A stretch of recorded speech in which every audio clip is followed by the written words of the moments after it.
ემაზე გამარჯობათ. მე ალექსი ჭედიშვილი ვარ. მიმყავს ბლოგი. ჩვენ ახლა პოდკასტ უნდა ჩავწეროთ. საუბრის თემა იქნება რაინდო ბაბუა კაიკაცი. ხო კაიკაცია რაინდო ბაბუა. მაგნაირი კაიკაცი ხომ არც თბილისში არ არის, არც მარტვილში არ არის.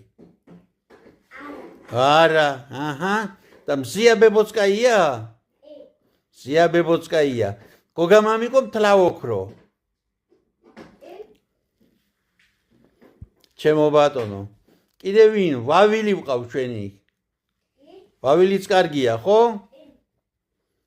ყველანი კარგები არიან. აბა დროებით მე და ალექსი ჭედიშვილი გემშვიდობებით, მომავალ შეხვედრამდე ჩემო კეთილო ხალხო.